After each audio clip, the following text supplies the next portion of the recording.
Hello student, एक बार फिर से आपका स्वागत है आपके अपने जो स्मार्ट स्टडी क्लासेस में। हाँ, तो हमारी इंटरमीडिएट की इंग्लिश ग्रामर क्लास चल रही थी और जिसमें चल रही थी आपकी वोकैबुलरी। क्या चल रही थी? वोकैबुलरी, जिसमें आपके हम 2 पॉइंट कंप्लीट कर चुके हैं। जिसमें पहला था आपका सिनोनियम्स और दूसरा था एंटोनियम्स। ये दोनों ही आपके ऑप्शन कंप्लीट हो चुके हैं और आपका तीसरा पोर्शन चल रहा है इसमें होमोफोन्स। क्या चल रहा है? होमोफोन्स, जिसका हम आपको एक पार्ट प्रोवाइड कर चुके हैं और आज हम इसके दूसरे पार्ट की डिस्कस करेंगे।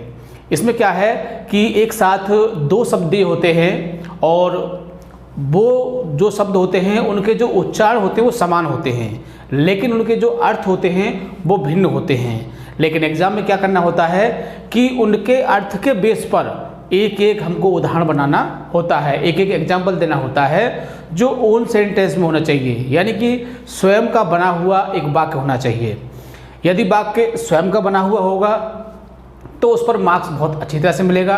ये आपके 2 मार्क्स के आते हैं। कितने आते हैं? 2 मार्क्स के। यदि आप दोनों को कंप्लीट करते हो तो आपके 2 नंबर पक्के हैं और इसमें 2 के 2 पूरे मिलते हैं, क्योंकि ये वोकैबुलरी का जो ऑप्शन होता है, जो वोकैबुलरी के जो प्रश्न होते हैं वो ऐसे प्रश्न होते हैं जैसे कि मैथ में होता है। जैसे कि क्वेश्चन जितने मार्क्स का होता है पूरे नंबर में दिए जाते हैं, सेम इसका भी प्रोसेस यही होता है। जो वोकैबुलरी जो होती है आपकी वो 14 मार्क्स की होती है और इसमें आपको पूरे के पूरे नंबर मिलेंगे यदि आपका सही होता है, और यदि आपका गलत होता है तो मार्क्स काट दिए जाएंगे। इस वजह से यहाँ तक है, इसको सही करने की पूरी कोशिश करोगे। जैसे कि अदर में क्या होता है, जैसे कि शॉर्ट क्वेश्चन मान लीजिए आपको याद नहीं है, फिर भी आपने उसको बना के लिख दिया तो आपको उसमें मार्क्स कुछ न कुछ मिल जाएंगे। लेकिन ऐसा वोकैबुलरी में नहीं होता है। वोकैबुलरी में यदि आपका सही है तो आपको पूरे मार्क्स मिलेंगे और गलत है तो पूरे मार्क्स काट दिए जाएंगे। इसीलिए इसकी तैयारी आपको बहुत ही अच्छी तरह से करनी है। तो हम इसमें एक पार्ट में 7 प्रश्न देते हैं। क्या देते हैं? 7 वर्ड देते हैं और 7 के 2 14 हो जाएंगे यदि आप चाहो तो हम 7 एक बार में देते हैं, जिनको आप एक दिन में बहुत ही अच्छी तरह से कंप्लीट कर सकते हैं। क्योंकि यदि हम ज़्यादा देंगे आपको तो आपको याद करने में दिक्कत होगी और आपको फिर अगले दिन जो वीडियो प्रोवाइड होगी उसको आपको याद करने में बहुत ज़्यादा परेशानी होगी।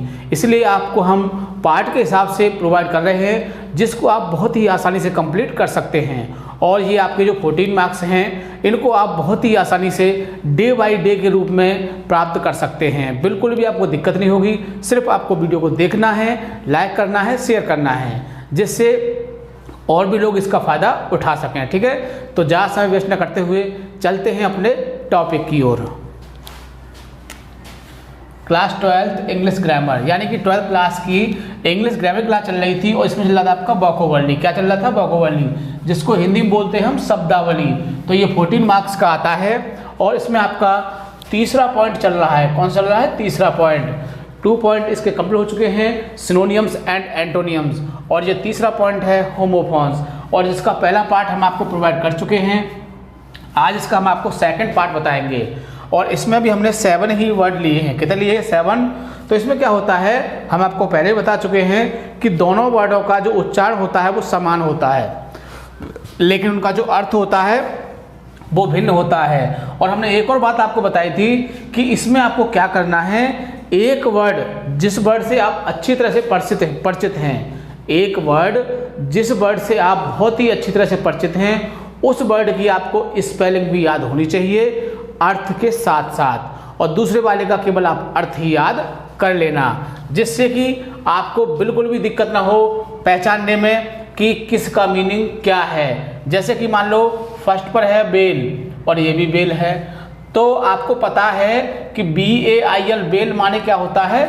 जमानत होती है। बेल जैसे कि आप जानते होंगे, जब कोई व्यक्ति कोई क्राइम कर देता है तो उसको पुलिस पकड़ ले जाती है और फिर उसको बेल के रूप में जमानत के रूप में उसे छोड़ दिया जाता है। तो यदि आपको ये पता है कि BAIL बेल में जमानत होता है और दूसरी जो बेल है उस माने क्या होगा? उस माने गठरी होगी।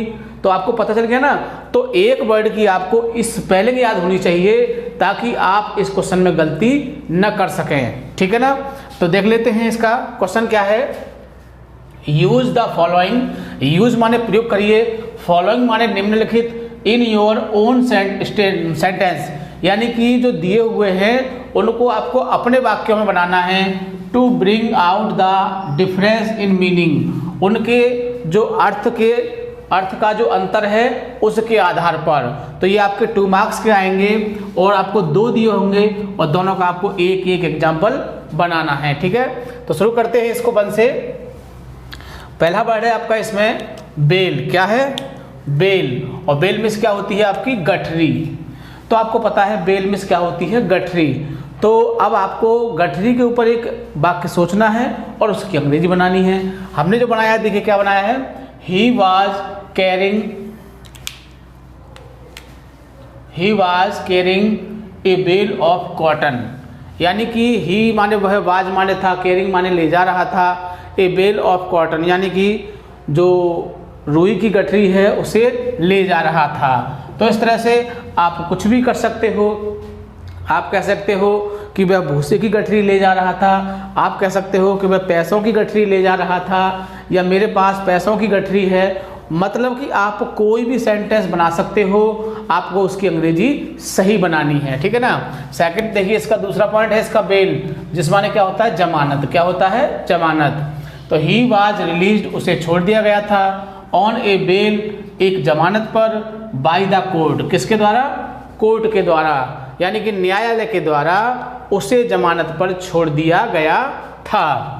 आगे देखिए, सेकंड पर है बर्थ। क्या है? बर्थ। बर्थ मीन्स होता है सोने का स्थान, और दूसरा बर्थ मीन्स क्या होता है? जन्म। ये तो आप जानते ही हैं कि बर्थ मीन्स जन्म, यानी कि डेट ऑफ बर्थ क्या है तुम्हारे पूछा होगा। तो इस तरह से इस वर्ड को तो आप बहुत अच्छे से जानते हैं कि BIRTH बर्थ मीन्स क्या होता है? जन्म होता है, और दूसरा BERTH मीन्स होता है सोने का स्थान। तो पहले देखते हैं सोने के स्थान को। तो my birth is on the roof, यानी कि मेरा जो सोने का स्थान है वो कहाँ है? छत पर है, रूफ पर है, आई मीन छत पर है। तो उसमें क्या है, जब कोई व्यक्ति छत पर सोता है तो उसका सोने का स्थान छत पर होगा। कोई घर के अंदर सोता है तो वो घर के अंदर कहेगा, कोई कमरे में सोता है तो कमरे में कहेगा। ठीक है ना। दूसरा क्या है? बर्थ। बर्थ मीन्स क्या होता है? जन्म। तो देखो हमने लिया है Shri Lal Bahadur Shastri took birth in a poor family, यानी कि जो लाल बहादुर शास्त्री थे उन्होंने एक गरीब परिवार में जन्म लिया था। ठीक है ना। लेकिन यहाँ पर आप इस सेंटेंस को अपने माध्यम से बना सकते हो। कह सकते हो कि माई डेट ऑफ बर्थ इज, जो भी है आपका बहुत ही अच्छी तरह से वाक्य बन जाएगा। तो मैं ये नहीं कह रहा आपसे कि जो मैंने सेंटेंस लिया है आप उसे ही लें। ये तो सेंटेंस हम आपको इसलिए लिखवाते हैं ताकि आपको सुविधा हो सके। यदि आपको सेंटेंस बनाने में दिक्कत है तो आप हमारे सेंटेंस को ही याद कर सकते हैं, नहीं तो आप अपने हिसाब से भी बना सकते हैं। लेकिन जो हमारे सेंटेंस होंगे वो वाकई में ही उनमें कुछ जान होगी, वाकई में कुछ उसमें दिखेगा, वो किसी न किसी आपके टॉपिक से संबंधित होंगे। आगे देखिए, थर्ड पर है आपका बैड। क्या है? बैड। और बैड मीन्स क्या होता है? बुरा। बैड मीन्स क्या होता है? बुरा। और दूसरा बैड मीन्स क्या होता है? बिस्तर। तो आप इन दोनों ही शब्दों से मेरे हिसाब से परिचित होंगे, क्योंकि दोनों ही वर्ड आपके कॉमन यूज में आते हैं। बिस्तर को भी आप रोज़ देखते होंगे, रोज़ सोते होंगे, और बैड माने बुरा जो होता है उसको भी आपने पढ़ा होगा। ठीक है ना। Bad boys. तो देखिए पहले हम बैड बुरा वाले को देख लेते हैं। टॉम राम से। देखो 2 भाई थे, टॉम राम से एंड जॉर्ज राम से। Was a bad person in his family, यानी कि टॉम राम से जो था वो अपने परिवार में क्या था? एक बुरा व्यक्ति था। तो टॉम राम से जॉर्ज राम से की आपने एक कहानी पढ़ी होगी, बहुत ही अच्छी कहानी है। और इसका जो चैप्टर था वो था the ant and the grasshopper, है ना, आपके कोर्स में था और वो शायद फर्स्ट ईयर में जा चुका है।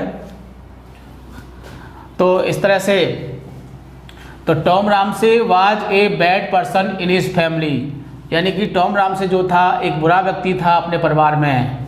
इसके बाद देखो बैड माने बिस्तर। तो आई लाइक मैं पसंद करता हूँ, टू स्लीप माने सोना।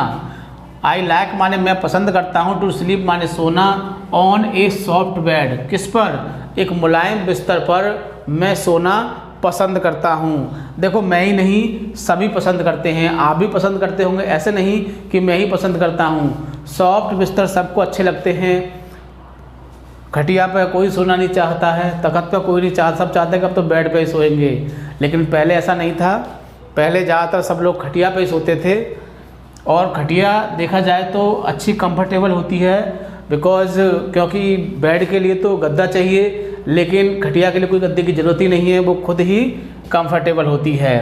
तो हमें तो सिर्फ क्या करना है, हमें तो सिर्फ इसका एक सेंटेंस बनाना है जिससे कि आपको मार्क्स मिल सकें। तो आई लाइक टू स्लीप, मैं पसंद करता हूँ, टू स्लीप माने सोना, ऑन ए सॉफ्ट बेड, एक मुलायम गद्दे, मुलायम बिस्तर पर सोना पसंद करता हूँ। आगे देखिए 4 पर है बरी।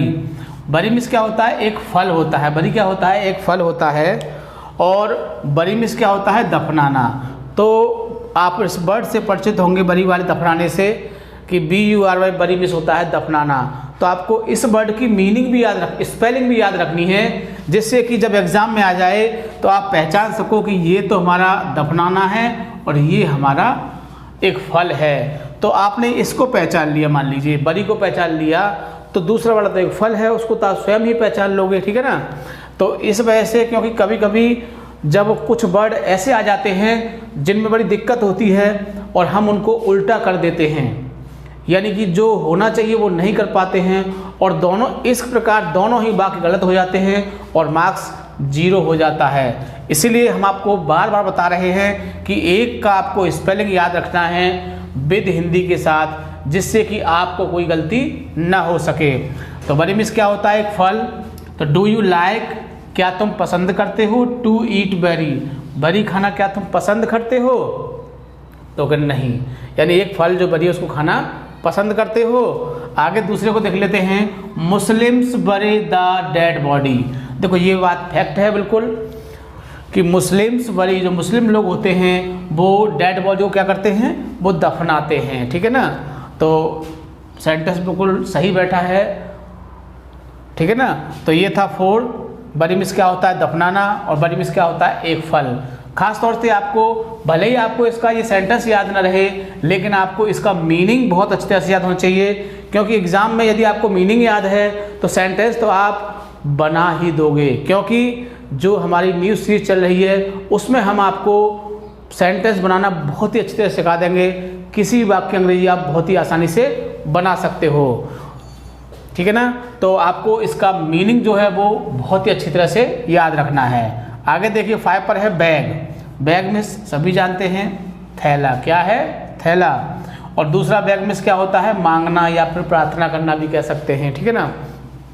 तो my new bag is very beautiful, मेरा जो नया थैला है वो कैसा है, बहुत ही सुंदर है। आगे बैग पर है देखिए, द बैगर मिस भिखारी। बैग्स माने मांगते हैं, द आल्म्स माने भीख। तो देखो बैग में मांगना यहाँ पे आ गया, और इसमें आपका बैग ये आ गया। तो दोनों ही सेंटेंस हमने बहुत ही इजी लिए हैं ताकि बहुत ही आसानी से याद कर सकें। आगे देखिए 6 पर, बहुत ही इंपॉर्टेंट है, अक्सर एग्जाम में देखने को मिल जाता है, क्या, कॉम्प्लीमेंट। तो इस कॉम्प्लीमेंट को आप बहुत ही अच्छी तरह से लर्न करोगे। कॉम्प्लीमेंट होता है पूरक, क्या होता है, कॉम्प्लीमेंट माने पूरक, और कॉम्प्लीमेंट मीन्स क्या होता है, प्रशंसा। अब बात आती है कि कौन सा पूरक है, कौन सी प्रशंसा है।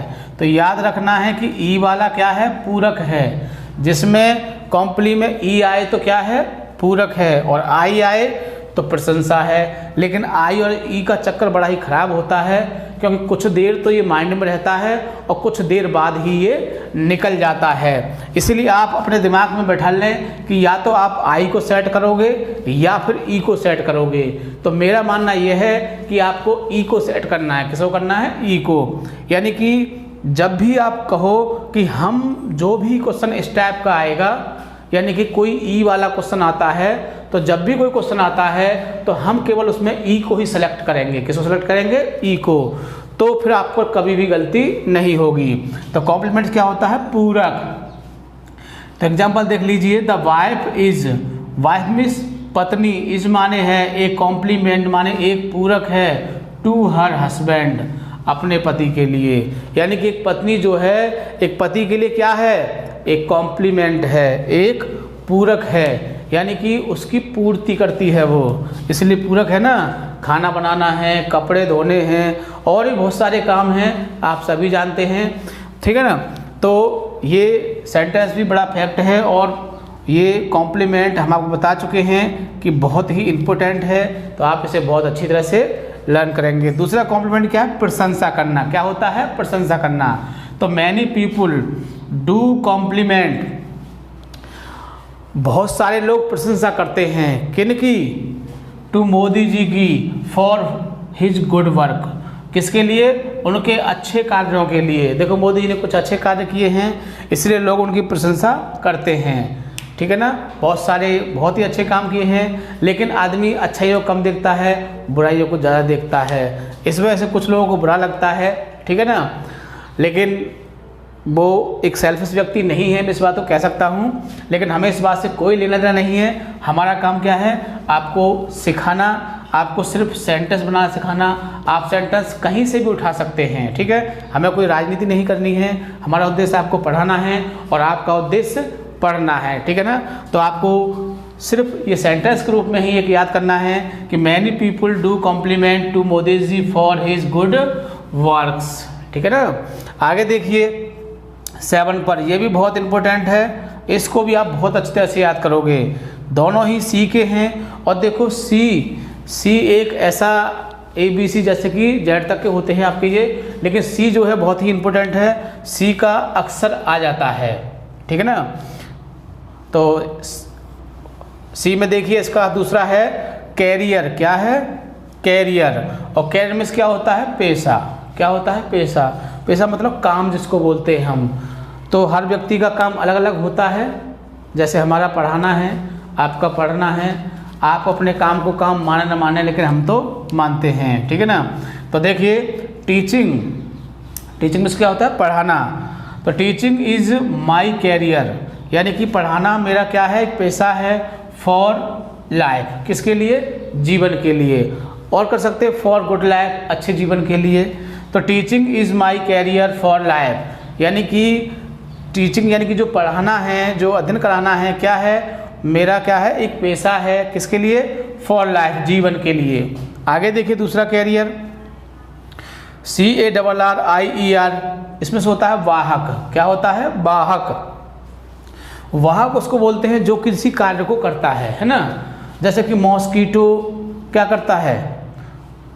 मॉस्कीटो क्या करता है? तो मॉस्कीटो क्या फैलाता है? बीमारी फैलाता है। तो कह सकते हैं mosquito is a disease carrier, है ना। Mosquito is a disease carrier, यानी मॉस्कीटो बीमारी फैलाने वाला क्या है? एक वाहक है। लेकिन हमने तो दूसरा ही लिया है। एक वाहक, पुराना वाहक था द पिजन्स, यानी कि कबूतर। वर कैरियर इन एंशिएंट टाइम्स, यानी कि पुराने समय में कबूतर क्या थे? एक वाहक थे। वाहक होते हैं जो किसी संदेश को पहुंचाने वाले होते हैं, किसी एक चीज़ से दूसरी चीज़ पहुंचाने वाले जो होते हैं। जैसे कि मच्छर जो है क्या है? वो अपने आप से लेकर बीमारियों को दूसरे के पास पहुंचा देता है। तो जैसे कह सकते हैं कि मॉस्कीटो इज़ ए क्या है? डिसीज़ कैरियर, यानी कि बीमारी देने वाला एक वाहक है। तो ये थे आपके 7, जिसमें हमने B और ये 2C के लिए हैं। देखो B के भी हम बता चुके हैं आपको, जैसे कि बर्थ है, इसको आप बहुत अच्छी तरह से लर्न रखोगे। और आपका बर्थ के बाद है आपका बेल, तो ये भी, इसको भी याद रखोगे। तो कुछ जो इम्पोर्टेंट हैं उनको आपको बहुत ही अच्छी तरह से याद रखना है, लेकिन वैसे तो आपको सबको ही याद करना है। जो हम कराते जा रहे हैं, आपको करना क्या है? कुछ भी नहीं करना है, सिर्फ इन वर्डों के आपको हिंदी मीनिंग याद रखने हैं, जिससे कि एग्ज़ाम में आए और आप इनका एक एक सेंटेंस अपने आधार पर, अपने बेस पर, अपने माइंड में उसकी हिंदी सोचोगे और अपने दिमाग से उसकी इंग्लिश बना दोगे। क्योंकि जो हम बता चुके हैं आपको, जो हमारा न्यू सीरीज वाला जो चल रहा है, सीरीज चल रही है, उसमें आपको हम बहुत ही अच्छी तरह से हिंदी से इंग्लिश बनाना सिखा देंगे कि आप किसी भी वाक्य की बहुत ही आसानी से इंग्लिश बना सकते हो, ठीक है ना। तो आपको सिर्फ क्या करना है? इनके वर्ड की जो है हिंदी याद रखनी है, जो भी वर्ड आते हैं। और यदि आपको कोई एग्जाम्पल अच्छा लगता है तो आप उसे याद भी कर सकते हैं, जिससे कि इसको पढ़ने से क्या होगा कि यदि हमने इनको एक बार 2 बार भी पढ़ लिया तो ये हमको याद जैसे आ जाएंगे। जैसे हमारे सामने आया बैग, तो बैग सुनते से भैया सामने आ जाएगा कि एक हमने एग्जाम्पल सुना था कि मेरे पास एक नया सुंदर थैला है ना। और जैसे कि ये बैड मिस बुरा, तो जैसे बुरा शब्द आएगा तो आपके दिमाग में आ जाएगा कि हाँ, एक एग्जाम्पल लिखवाया था कि टॉम राम से is a bad person is family. तो क्या होता है कि यदि हम इनको बार बार पढ़ते हैं, बार बार वीडियो को देखेंगे तो हमको बहुत ही आसानी से याद हो जाएंगे, ठीक है ना। तो आप वीडियो को बार बार देखोगे ताकि आपको बहुत ही अच्छी तरह से याद हो सकें। और हम ज़्यादा वर्ड नहीं लेते, केवल 7 वर्ड लेते हैं जो आपको 1 या 2 बार वीडियो को देखोगे बहुत ही आसानी से याद हो जाएंगे। सबसे खास बात, वीडियो को लाइक या शेयर करना नहीं भूलोगे ताकि और लोग इस चीज़ का फ़ायदा उठा सकें, ठीक है। Thank you. जय हिंद, जय भारत।